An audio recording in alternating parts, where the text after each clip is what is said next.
നമസ്കാരം. ഋഷിപ്രോക്തം ചാനലിലെ ഇന്നത്തെ ഒരു പ്രത്യേക വീഡിയോയിലേക്ക് ഏവർക്കും ഹൃദ്യമായ സ്വാഗതം.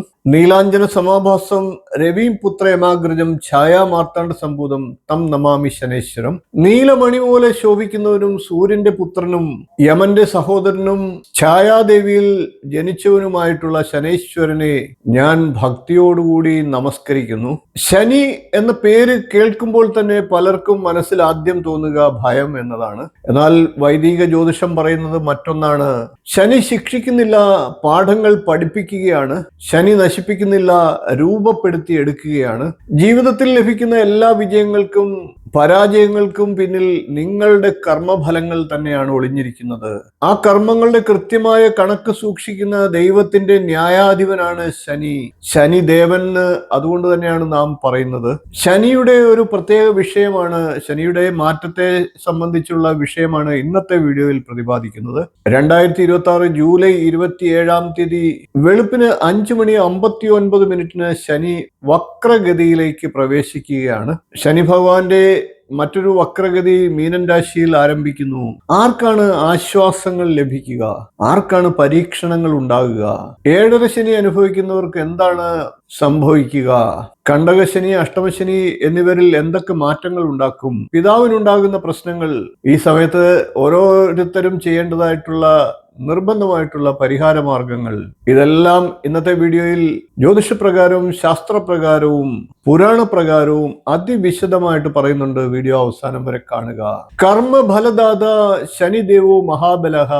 ശനി ആരാണ് എന്ന് ചോദിക്കുന്നതിന് ഉത്തരമാണ് ഈ ശ്ലോകം. കർമ്മഫലങ്ങൾ നൽകുന്ന മഹാശക്തനാണ് ശനിദേവൻ. വേദങ്ങളിൽ അതുകൊണ്ട് തന്നെയാണ് കർമ്മഫലദാതാവ് എന്ന് ശനിയെ വിളിക്കുന്നത്. ബ്രഹ്മാവ് നിയമം സൃഷ്ടിച്ചു, വിഷ്ണു അത് സംരക്ഷിക്കുന്നു, ശിവൻ അതിനെ സംഹരിക്കുന്നു. എന്നാൽ മനുഷ്യന്റെ കർമ്മങ്ങൾക്കനുസരിച്ച് ഫലം നൽകുന്ന അധികാരം ശനിക്കാണ്. അതുകൊണ്ടാണ് ശനിയുടെ അനുഗ്രഹം ലഭിച്ചവർ അത്യുന്നതങ്ങളിൽ എത്തും എന്നുള്ള വചനങ്ങൾ നാം കേൾക്കുന്നത്. എന്നാൽ അഹങ്കാരികൾ പതനത്തിലേക്ക് പോവുകയും ചെയ്യും. ശനി ന്യായത്തിന്റെ ഭാഗത്താണ് എന്ന് പറഞ്ഞു. ശനിയുടെ ഇപ്പോൾ ആരംഭിക്കുന്ന വക്രഗതി എന്താണ് എന്ന് പരിശോധിക്കാം. വക്രഗതി എന്നത് ഗ്രഹം യഥാർത്ഥമായി പിന്നോട്ട് പോകുന്നു എന്നല്ല. ഭൂമിയിൽ നിന്ന് നോക്കുമ്പോൾ നമുക്കത് അനുഭവത്തിൽ അല്ലെങ്കിൽ നമ്മൾക്ക് അങ്ങനെ തോന്നുന്നു എന്നാണ്. എന്നാൽ ജ്യോതിഷത്തിൽ വക്രഗതിക്ക് അതിശക്തമായിട്ടുള്ള സ്വാധീനമുണ്ട്. വക്രഗതിയിൽ ഗ്രഹത്തിന്റെ ശക്തി അകത്തേക്ക് പ്രവഹിക്കുന്നു. പുറമേ കാണുന്ന സംഭവങ്ങളെക്കാൾ മനസ്സിനെയും കർമ്മങ്ങളെയും ആത്മാവിനെയും കൂടുതൽ സ്വാധീനിക്കപ്പെടുന്നു. ശനി ശക്തനാകുമ്പോൾ, വക്രഗതിയിലാകുമ്പോൾ പഴയ കർമ്മങ്ങൾ ഉയർന്നു വരും. പഴയ തെറ്റുകളൊക്കെ തിരുത്താൻ അവസരങ്ങൾ ലഭിക്കും. നഷ്ടപ്പെട്ട കാര്യങ്ങൾ തിരിച്ചു വരാം. പഴയ ബന്ധങ്ങൾ വീണ്ടും ജീവിതത്തിലേക്ക് വരാം. പൂർത്തിയാകാതെ കിടന്ന കാര്യങ്ങൾ വീണ്ടും തുടങ്ങാം. 2026 ഈ ശനിയുടെ ഈ മാറ്റത്തിന്റെ പ്രധാന വിവരങ്ങളെ നമുക്കറിയാം. വക്രഗതി ആരംഭിക്കുന്നത് ജൂലൈ 27 തിങ്കളാഴ്ച ദിവസം രാവിലെ 5:59. ശനി ഇപ്പോൾ നിൽക്കുന്ന രാശി മീനം രാശിയാണ്. അവസാനിക്കുന്നത് 2026 ഡിസംബർ 11. അതിനുശേഷം നേർഗതിയിലേക്കാണ് ശനിയുടെ സഞ്ചാരം. ഏകദേശം 137 ദിവസങ്ങൾ. ഇത് കർമ്മ പരീക്ഷയുടെ കാലമാണ്. ഈ സമയത്ത് ശനി നിങ്ങളോട് ചോദിക്കുന്നത് ലളിതമായിട്ടുള്ള ചില ചോദ്യങ്ങളായിരിക്കും. നിങ്ങൾ ഉത്തരവാദിത്വമുള്ളവരാണോ? നിങ്ങൾ മാതാപിതാക്കളെ ബഹുമാനിക്കുന്നുണ്ടോ? നിങ്ങളുടെ സമ്പാദ്യം സത്യമായ മാർഗത്തിലൂടെയാണോ? മറ്റുള്ളവരെ നിങ്ങൾ വേദനിപ്പിച്ചിട്ടുണ്ടോ? കടം വാങ്ങിയത് തിരികെ നൽകിയിട്ടുണ്ടോ? നിങ്ങൾ പറഞ്ഞ വാക്കുകൾ പാലിച്ചിട്ടുണ്ടോ? ഈ ചോദ്യങ്ങൾക്ക് നിങ്ങൾ നിങ്ങളുടെ ജീവിതം കൊണ്ട് തന്നെയാണ് ഉത്തരം പറയേണ്ടത്. അല്ലാത്ത പക്ഷം ശനി അത് പറയിക്കും. എന്നാൽ ഈ ചോദ്യങ്ങൾക്കൊക്കെ നിങ്ങൾ ശരിയായ ഉത്തരം നിങ്ങളിൽ ഉണ്ട് എങ്കിൽ, അത് നല്ല ഉത്തരങ്ങളാണ് എങ്കിൽ, ശനി ഭഗവാൻ നിങ്ങളെ തീർച്ചയായിട്ടും അനുഗ്രഹിക്കുന്ന കാലം കൂടിയാണ്. ധർമ്മോ രക്ഷതി രക്ഷിതഃ. ധർമ്മത്തെ രക്ഷിക്കുന്നവരെ ധർമ്മം തന്നെ സ്വയമേവ രക്ഷിക്കും. ഏഴര ശനിക്കാർക്ക് ആശ്വാസകരമായിട്ടുള്ള അവസരമാണിപ്പോൾ. ഇതാണ് ഇപ്പോഴത്തെ ഈ വീഡിയോയുടെ പ്രധാനപ്പെട്ട വാർത്തയും. ഈ വക്രഗതി പലർക്കും ആശ്വാസം നൽകുന്ന സമയമാണ്. നിലവിൽ കുംഭം, മീനം, മേടം എന്നീ രാശിക്കാർക്കാണ് ഏഴര ശനി ഉള്ളത്. വക്രഗതി ആരംഭിക്കുന്നതോടെ ഇവരുടെ മാനസിക സമ്മർദ്ദം കുറയുന്നു. പണം എവിടെങ്കിലും കുടുങ്ങിയിരിക്കുന്നവർക്ക് അത് തിരികെ ലഭിക്കാം. കോടതി കേസുകളിലൊക്കെ ചെറിയ രീതിയിലെങ്കിലും അനുകൂലത കിട്ടും. തൊഴിൽ മേഖലയിൽ പുരോഗതി ഉണ്ടാകും. വീട്ടിലെ അന്തരീക്ഷത്തിൽ സമാധാനം ഉണ്ടാകും. എന്നാൽ ഇതിൽ നിന്നും ദോഷങ്ങൾ അവസാനിച്ചു എന്നല്ല, ഇത് നിങ്ങൾക്ക് നൽകുന്ന, ദൈവം നൽകുന്ന അവസരമാണ്. ഇനി നമുക്ക് കണ്ടകശനിക്കാർക്കും അഷ്ടമശനിക്കാർക്കും എന്ത് സംഭവിക്കുമെന്ന് നോക്കാം. കണ്ടകശനി ഇപ്പോൾ ഉള്ളത് മിഥുനം, കന്നി, ധനു എന്നീ രാശിക്കാർക്കാണ്. അഷ്ടമശനി ഇപ്പോൾ ഉള്ളത് ചിങ്ങം രാശിക്കാർക്കാണ്, ചിങ്ങക്കൂറുകാർക്ക്. ഇവർക്കും ഏറെ ആശ്വാസം ലഭിക്കുന്ന സമയമാണ്. തടസ്സപ്പെട്ട ജോലികളൊക്കെ വീണ്ടും തുടങ്ങും. തൊഴിൽ സാധ്യതകൾ വർദ്ധിക്കും.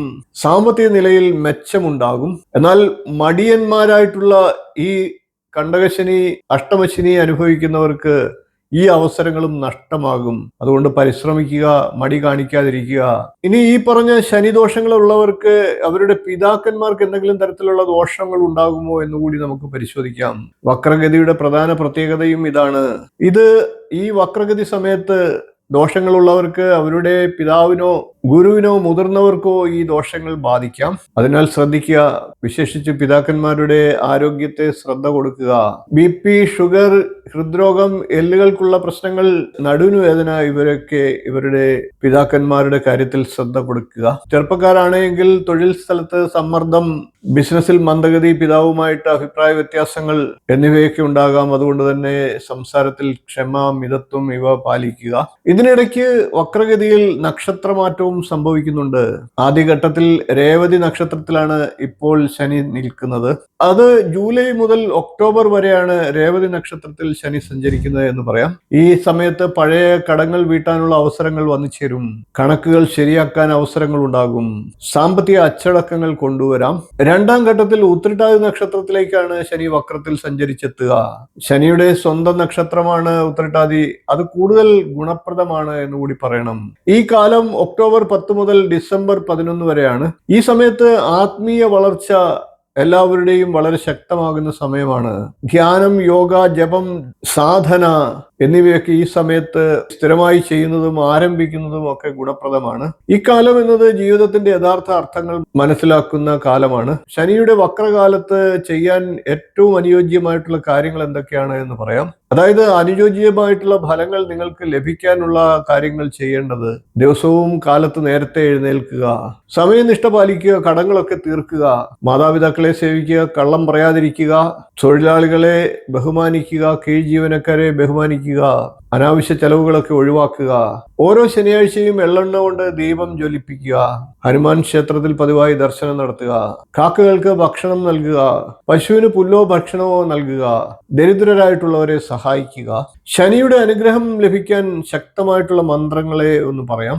ഓം ശനൈശ്വരായ വിദ്മഹേ ഛായാപുത്രായ ധീമഹി തന്നോ മന്ദ പ്രചോദയാത്. ഇത് ശനി ഗായത്രി മന്ത്രമാണ്. ഇനി ശനിയുടെ ബീജമന്ത്രത്തോടു കൂടിയുള്ള മൂലമന്ത്രത്തെ അറിയാം. ഓം പ്രാം പ്രീം പ്രൗം സ ശനൈശ്വരായ നമഃ. ഈ മന്ത്രത്തെ നിത്യം 108 പ്രാവശ്യം ഈ കാലത്ത് ജപിക്കുക. ഹനുമാനെ സ്മരിക്കുന്നതും ഈ കാലത്ത് ഗുണപ്രദമാണ്. മനോജവം മാരുത തുല്യവേഗം ജിതേന്ദ്രിയം ബുദ്ധിമതാം വരിഷ്ഠം വാദാത്മജം വാനരയൂഥമുഖ്യം ശ്രീരാമദൂതം ശിരസാ നമാമി. ശനിദോഷ ശമനത്തിന് ഹനുമത് ഭജനവും അത്യുത്തമമാണ്. ഈ സമയത്ത് നൽകുന്ന ആത്മീയ സന്ദേശത്തെ പറയാം. ശനി ഒരിക്കലും മനുഷ്യനെ നശിപ്പിക്കില്ല. അവൻ നമ്മുടെ അഹങ്കാരത്തെ നശിപ്പിക്കുക മാത്രമാണ് ചെയ്യുന്നത്. അവൻ സമ്പത്ത് എടുത്തേക്കാം, പക്ഷെ നമുക്ക് വിവേകം നൽകുന്നു. നമ്മളുടെ സമയം എടുത്തേക്കാം, പക്ഷേ നമുക്ക് സ്ഥിരമായിട്ടുള്ള വിജയം നൽകുന്നു. അതുകൊണ്ടാണ് മഹർഷിമാർ പറഞ്ഞത്, ശനി വൈകിക്കുന്നത് ദൈവത്തിന്റെ നിഷേധമല്ല, അത് ആത്മാവിനെ പാകപ്പെടുത്തുന്ന പ്രക്രിയയാണ്. സർവേ ഭവന്തു സുഖിനഃ സർവേ സന്തു നിരാമയ സർവേ ഭദ്രാണി പശ്യന്തു മാ കശ്ചിത് ദുഃഖഭാഗ് ഭവേത്. ഈ വക്രഗതി സമയത്ത് നിങ്ങൾക്ക് നിങ്ങളുടെ ജീവിതത്തിലെ തെറ്റുകൾ തിരുത്താനും കർമ്മങ്ങളെ ശുദ്ധീകരിക്കാനും ആത്മീയമായിട്ട് ഉയരാനും കൂടുതൽ ഉത്തരവാദിത്വ ബോധത്തോടെ മുന്നോട്ട് പോകാനുമുള്ള ഒരു അപൂർവമായിട്ടുള്ള ദൈവിക അവസരമാണ്. അവസാനമായി വീണ്ടും ഓർമ്മിപ്പിക്കുകയാണ്, ധർമ്മം കൈവിടാതിരിക്കുക, മാതാപിതാക്കളെ ബഹുമാനിക്കുക, ആദരിക്കുക, സത്യസന്ധമായി കാര്യങ്ങൾ ചെയ്യുക, പ്രവർത്തിക്കുക, അധ്വാനിക്കുക, ഭഗവത് സ്മരണ നിത്യം പുലർത്തുക. ഇങ്ങനെയെല്ലാം ചെയ്യുന്നവരെ ശനി ഒരിക്കലും കൈവിടുകയില്ല. ഈ വീഡിയോ നിങ്ങൾക്ക് ഉപകാരപ്രദമായി എങ്കിൽ ഒന്ന് ലൈക്ക് ചെയ്യുക, ഷെയർ ചെയ്യുക, ചാനൽ ഒന്ന് സബ്സ്ക്രൈബ് ചെയ്യുക, നോട്ടിഫിക്കേഷൻ ബെൽ ബട്ടൺ ഓൾ എന്ന് എനേബിൾ ചെയ്യുക. നിങ്ങളുടെ അഭിപ്രായങ്ങൾ കമൻ്റായിട്ട് അറിയിക്കുക. ഇനിയും ഇതുപോലുള്ള വിശേഷ വീഡിയോകളുമായി വിഷയങ്ങളുമായി നമുക്ക് വീണ്ടും കാണാം. നന്ദി, നമസ്കാരം, ശുഭദിനം.